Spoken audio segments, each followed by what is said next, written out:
हमेशा से ही पेंटर बनना चाहती थी, पर उसके माँ और पिताजी ने उसको कभी भी इस चीज के लिए सपोर्ट नहीं किया और उसकी शादी नीरव से हो गई। नीरव रजनी को बहुत प्यार करता था, पर रजनी हमेशा चुपचाप ही रहती। वो इस शादी से खुश नहीं थी। वो ये शादी नहीं करना चाहती थी। उसे तो हमेशा से पेंटर जो बनना था।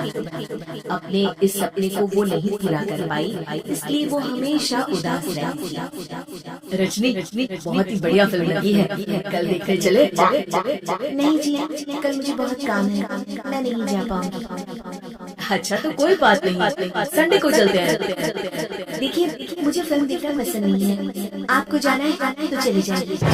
नीरव को मना करके रजनी वहाँ से चली जाती है और अपने बैग को खोलकर उसमें बंद पड़े ब्रश और कलर्स को देखकर रोने लगती है। रजनी चलो ना कहीं बाहर खाने चलते हैं, कुछ तुम्हारी पसंद का। जी मुझे नहीं जाना, मेरी तबीयत ठीक नहीं है। रजनी वहाँ से चली जाती है। नीरव को समझ नहीं आता कि रजनी उससे इतना दूर क्यों रहती है। वो जब भी उसके साथ वक्त बिताना चाहता है, रजनी कोई ना कोई बहाना बना देती है। एक दिन घर पर कोई नहीं था।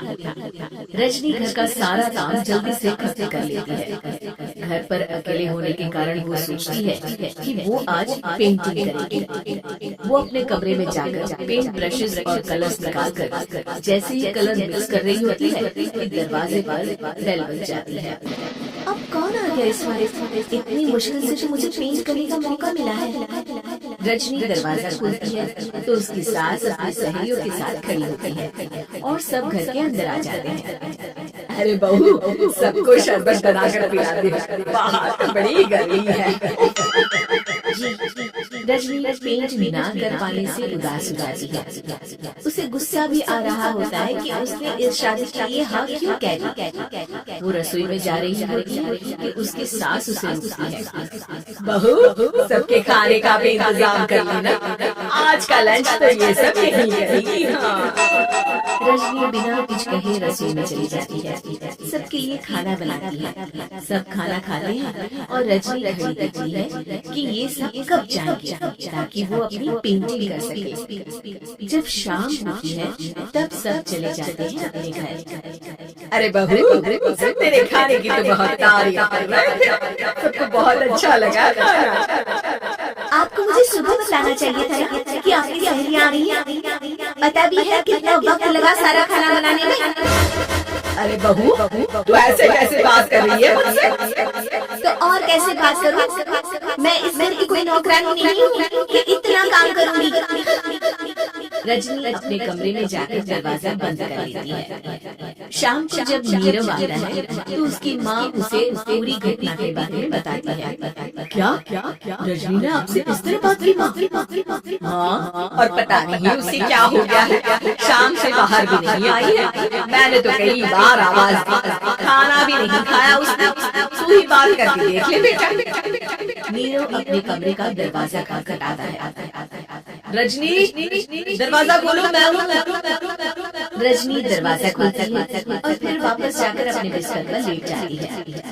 रजनी, माँ से बात करने का ये क्या तरीका है? मैंने कोई गलत बात नहीं की है। अरे तुम क्यों ऐसे बर्ताव कर रही हो सबके साथ? क्या तुम इस शादी से खुश नहीं हो? रजनी कुछ नहीं बोलती। अरे बताओ मुझे रजनी, क्या ये शादी तुम्हारी मर्जी के खिलाफ हुई है? हाँ, मैं ये शादी कभी नहीं करना चाहती थी। तुमसे क्या, मैं किसी से भी शादी नहीं करना चाहती थी। रजनी रोने लगती है। चुप हो जाओ रजनी, बताओ मुझे, तुम क्यों नहीं करना चाहती थी शादी? रजनी बेड के नीचे से अपने पेंटिंग्स, कलर्स, ब्रश, पेपर्स निकालती है। इतने में उसकी सास भी कमरे में आ जाती है। ये देख रहे हो, ये थे मेरे सपने। मैं पेंटर बनना चाहती थी, पर माँ पापा ने कभी सपोर्ट नहीं किया और मेरी शादी करवा दी। मेरे सारे सपने टूट गए। हर गुस्सा आता रहता है मुझे।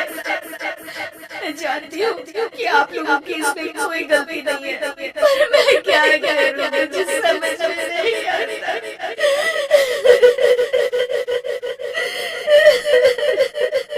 रजनी फूट फूट कर रोने लगती है। मुझे माफ कर दीजिए, आप दोनों के साथ मैं बहुत बुरा बर्ताव कर रही हूँ। अरे रजनी बेटा चुप हो जाओ। नीरव पानी लेकर आता है। ये लोग पानी पियो और शांत हो जाओ। रजनी पानी पीती है और उसके साथ पेंटिंग्स देख रही होती है। अरे नीरव, हमें तो पता ही नहीं था कि हमारी बहू कलाकार है। अरे कितनी अच्छी पेंटिंग बनाई है, देखो तो। ये वाली तो मैं अपने कमरे में ले जाऊंगी। आपको ये पेंटिंग्स अच्छी लगी? अच्छी नहीं, बहुत अच्छी लगी। और तुमने हमें बताया क्यों नहीं? तुम जब चाहे पेंटिंग कर सकती हो रजनी। हम तुम्हारे सपनों को पूरा करने में तुम्हारा पूरा साथ देंगे। हाँ बेटा, हम कला की कद्र करते हैं। हम कलाकार तो नहीं, पर मुझे गर्व है कि मेरी बहू एक कलाकार है। रजनी, नीरव और सास दोनों हंस पड़ते हैं।